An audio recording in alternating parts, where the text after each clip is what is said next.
now we will study about the shift registers, and the application is shifting, and the input and the output format is serial input and serial output, SISO. Acha, this serial input and serial output is again divided into two types. मतलब ये serial input serial output is furtherly ये shift application, serial input serial output shift register is furtherly divided into two types. Number one is known as shift right mode, and the second one is known as shift left mode. What do you mean by shift right mode? Shift right mode की example की ये block diagram बनी हुई है. अगर हम shift right mode समझ लेंगे तो we will understand the other way around कि shift left mode क्या होगा. Shift right mode का मतलब है the data input bits coming from this side is getting shifted towards right, ठीक है, एंड देन यहाँ से आपको सीरियल आउटपुट पे वो रिसीव हो रही है, तो this is known as shift right mode. And other way round shift left mode में यहाँ से इन आएगा एंड शिफ्टिंग होगी इस तरीके से, एंड यहाँ से रिसीव आउटपुट होगी, and that will be known as shift left mode register. अच्छा, शिफ्ट रजिस्टर में हमारे पास जो है कि कैसे परफॉर्मेंस हो रही है, कैसे स्टोरेज ऑफ द बिट्स होगी, कैसे शिफ्टिंग परफॉर्म हो रही है, वो हम एनालाइज करने लगे हैं. We will start with this example. मैंने आपको बताया एक हमें अगर मोड समझ आ गया तो लेफ्ट मोड ऑटोमेटिकली समझ आ जाएगा. The block diagram shown to you is based on the shift right mode register. अब इस ब्लॉक डायग्राम में आप गौर करके देख सकते हैं कि सीरियल इनपुट यहाँ से डेटा इनपुट आई है फ्लिप फ्लॉप नंबर 3 में, ठीक हो गया. फ्लिप फ्लॉप नंबर 3 का Q3 is connected with the D2 of flip flop number 2, and then Q2 of flip-flop number 2 is connected with the D1 of flip-flop number 1, and Q1 मतलब output of Q of flip-flop number 1 is connected with the input of D0 of the flip-flop number 0, and flip-flop number 0 जो last flip-flop है उससे हमें data receive हो रहा है. This whole diagram is known as shift right mode register. 4 bit की example हमने ली हुई है, वही 4 बिट की एग्जाम्पल हम कंटिन्यू कर रहे हैं, एंड दैट इज वाई देखिएगा 1 2 3 4 फ्लिप फ्लॉप्स कनेक्टेड हैं. इस फ्लिप फ्लॉप में clock signal clock pulse is going common in every flip flop, and this bubble shows के we are going to trigger the output at the negative edge of the clock. अच्छा, we will start with this example. We are supposed to store and shift the bits tetras 1 1 1 1 1. ये bits हमने इसमें store भी करनी है और shifting भी करनी है, मतलब सीरियली ये डेटा इसके अंदर जाएगा, ऑब्वियसली शिफ्टिंग होगी, एंड देन ये सीरियल आउटपुट इस साइड की अल्टीमेट आउटपुट पे हमें रिसीव होगा. क्योंकि what the user sees is, user देखता है जी इनपुट देने का डायरेक्शन कि अच्छा मैंने यहाँ से इनपुट देनी है, और जो अल्टीमेट आउटपुट यूजर को एंड पे दिख रही होती है दैट इज दिस आउटपुट, यहाँ से उसको रिसीव हो रही होती है आउटपुट. तो जो बिट पहले आएगी वो पहले रिसीव होगी, एंड देन दूसरी बिट जो आएगी वो यहाँ से एक्सट्रैक्ट होगी, एंड सो ऑन. अच्छा, first of all we will assume that Q3, Q2, Q1 and Q0 output of each flip flop are equal to 0. We are going to use the shift right mode, which means we are giving the data from the left hand side, and after shifting towards the right hand side data is coming out in serial form. This is your LSB and this is your MSB. We will give the least significant bit, this one. सबसे पहले हम ये input पे देंगे, and then उसको सबसे आप किस पे देंगे, D3 input of your flip flop number 3. जो सबसे पहला फ्लिप फ्लॉप लगा हुआ है उस पे आप अपनी लीस्ट सिग्निफिकेंट बिट देंगे, एंड देन फिर next significant, and then next so on. क्यों? क्योंकि we are going to give the data in a serial form, and we are going to receive the data output in serial form.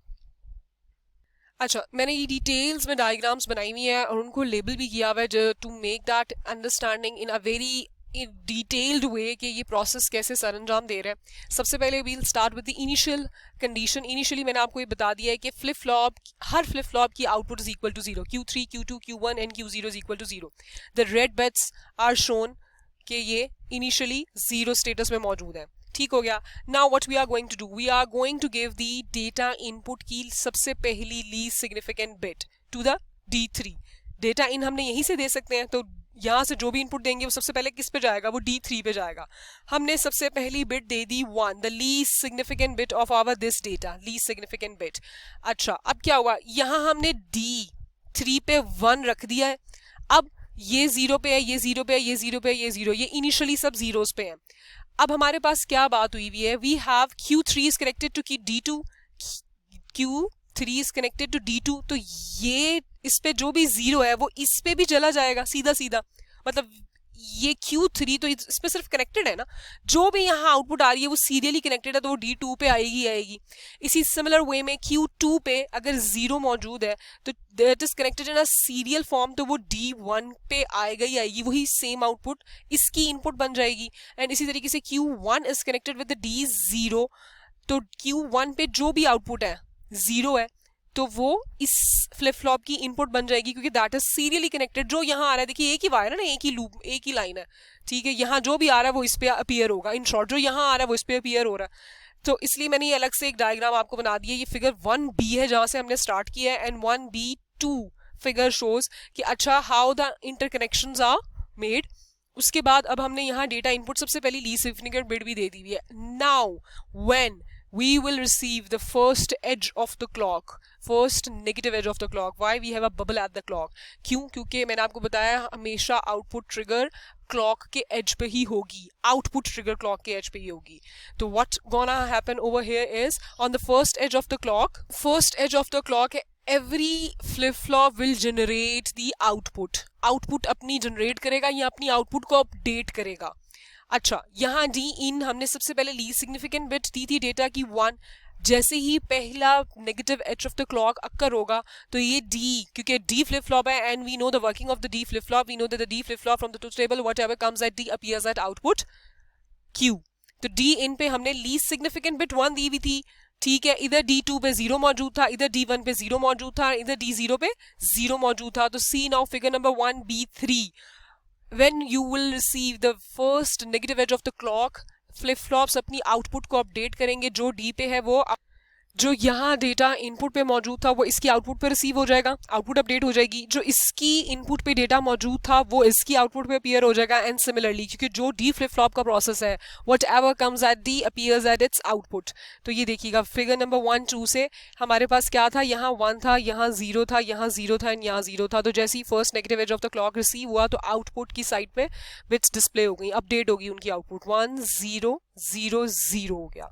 Now next what we are going to do, giving the second last bit of the data. ये देखिए मैंने circle किया हुआ second last bit of the data to the flip flop number 3 की input, क्योंकि flip flop number 3 पे ही serial input इन हो सकती है। अब मैंने क्या किया है, मैंने second last bit of the data 1 दिया D3 पे। अब हमें ये मालूम है कि Q3 पे प्रीवियसली क्या अपीयर हुआ है 1, तो Q3 is connected with D2। ये देखिएगा ये D2 पे, तो Q3 का डेटा D2 पे भी अपीयर होगा। Q2 is connected with the D1, तो Q2 पे हमारे पास 0 मौजूद था तो वो D1 पे भी अपीयर होगा। Q1 is connected with the D0, ये तो सीधा आपस में कनेक्शन है ना, तो जो यहाँ मौजूद है वो ऑब्वियसली यहाँ मौजूद है। तो Q1 पे हमारे पास 0 था तो D0 पे भी हमारे पास अब 0 मौजूद है। अब हमारे पास क्या आएगा, when we will receive the second negative edge of the clock, these inputs will update the flip flops की output.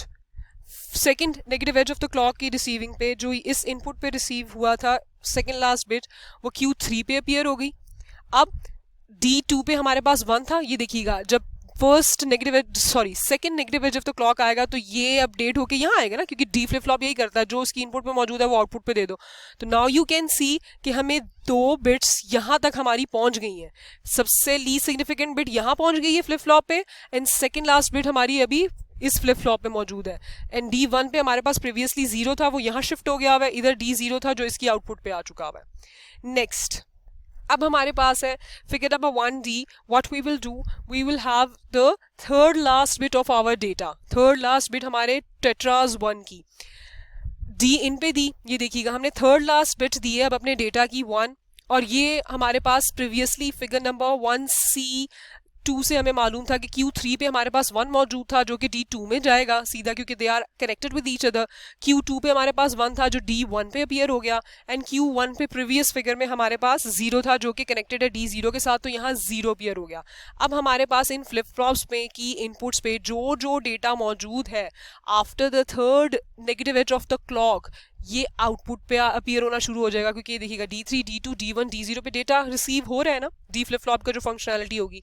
Third edge of the clock पे अब ये आउटपुट अपडेट करेंगे अपने आप को, ये देखिएगा ये 1 इसकी आउटपुट पे अपीयर हो गया, ये देखिएगा 1 इसकी इनपुट का 1 इसकी आउटपुट पे अपीयर हो गया, ये देखिएगा। अब D1 पे हमारे पास 1 था जो इसकी आउटपुट पे अपीयर हो गया एंड अल्टीमेटली यहाँ हमारे पास 0 आया क्योंकि यहाँ D0 पे अभी भी तक 0 मौजूद है। Now you can see how the shifting process is taking place and now we will receive the serial input की आउटपुट की साइड पे फर्स्ट 1, अब जो भी क्लॉक साइकिल आएगा।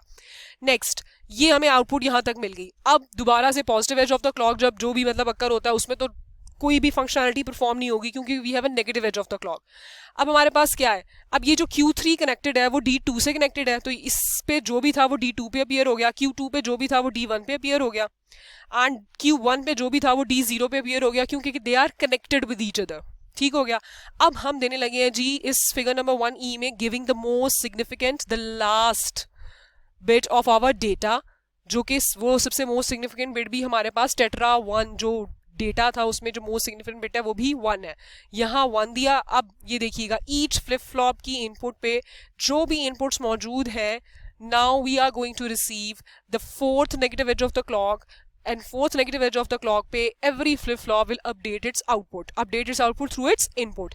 D3 पे हमारे पास 1 है तो ये देखिएगा Q3 पे यहाँ 1 रिसीव हो गया, D2 पे यहाँ 1 है, देखिएगा Q2 negative fourth negative edge of the clock में ये आउटपुट पे ट्रांसफर हो गया, D1 पे 1 है, Q1 पे 1 आ गया, D0 पे 1 है and this is the first 1 means first least significant bit of our data which is received at our serial output। ये सबसे पहली बिट यूजर को नजर आएगी कि ये आउट बाहर आई है हमारे पास, दैट इज 1, ये लीस्ट सिग्निफिकेंट बिट है। अच्छा अब टेबल डायग्राम की तरफ आ जाए। टेबल हमारे पास ये क्लॉक मैंने आपको first second third fourth edges के थ्रू बात समझा दी हुई है। इनिशियली वी एज्यूम्ड कि एवरी फ्लिप फ्लॉप की आउटपुट इज 0, ये सारा 0 है and this arrowhead will show you the phenomena how the bits are getting shifted towards the right, you can see that। ठीक हो गया, ये हमने डायग्राम्स के थ्रू भी देख लिया है, मैंने टेबल में भी एरोहेड के थ्रू आपको प्रोसेस बताया हुआ है कि how the bits are getting shifted towards the right hand side. Q3 से कैसे सबसे पहले लीस्ट सिग्निफिकेंट बिट आई एंड देन नेक्स्ट से नेक्स्ट बिट आती चली गई और वो साथ साथ जो सी वो Q2 Q1 Q0 तक पे शिफ्टिंग होती चली गई। This is the way form of your this serial input serial output. Negative edge of the clock की हमने बात की हुई है, तो देखिएगा negative edge of the clock पे ही प्रोसेस अकर हो रहा है। आफ्टर डी इन हमारे पास 1 है क्योंकि हमने ऑल वंस लिए हुए रिसीव किए हुए, तो we are having a tetras 1 की कंडीशन। ये देखिएगा 1 1 1 1 ही रिसीव हो रहा है हमें डेटा इनपुट की साइड पे, हमें जो डेटा एंटर करना है। And Q3 Q2 Q1 and Q0 represent the output of your all the flip flops. अब गौर कीजिएगा इसमें भी प्रोसेस बड़ी डिटेल में आपको शो हुआ है। Q3 पे सबसे पहले negative edge of the clock में सबसे पहला 1 रिसीव होता है, यही बात हुई थी। तो ये देखिएगा यहाँ सबसे पहला 1 रिसीव हुआ है और Q2 Q1 एंड Q0 पे प्रीवियसली हमारे पास जीरोज ही मौजूद थे क्योंकि we started with all zeros at the each output of the flip flop से हमने बात स्टार्ट की थी। फिर हमने D3 इस C फ्लिप फ्लॉप पे next second last least significant bit दी थी विच इज आल्सो 1। तो ये देखिएगा अभी भी वो 1 रही second negative edge of the clock पे। ये 1 डेटा रिसीव हुआ इसका, इसने इसको कॉपी किया और ये 1 जो था ये देखिएगा ये यहाँ शिफ्ट हो गया। ठीक हो गया, ये 1 यहाँ शिफ्ट हो गया, इसने एक्चुअली इसको फॉलो करना है, Q2 ने एक्चुअली Q3 को फॉलो करना है ना। तो क्यों? क्योंकि Q3 की output was connected with the D2 की इनपुट, तो D2 पे जो आया वो Q2 पे अपीयर होना है। तो ये देखिएगा 1 अब यहाँ शिफ्ट हो गया एंड देन हमने नेक्स्ट 1 थर्ड लास्ट डेटा की टेट्राज 1 की थर्ड लास्ट बिट दी जो कि Q3 पे अपीयर हुई। और अब देखिएगा आपकी वो Q2 पे यही प्रीवियस चीज, इसकी शिफ्टिंग यहाँ हुई एंड इसकी शिफ्टिंग यहाँ हो गई। ये देखिएगा Q1 अब 1 हो गया एंड देन सिमिलरली आपकी शिफ्टिंग होती गई इस वेव फॉर्म पे और अल्टीमेटली आपको ये 1 रिसीव हो गया। यहाँ मैंने ये phenomena Q3 Q2 Q1 Q0 से भी लेबल किया हुआ है कि हाउ बिट्स आर रिसीविंग।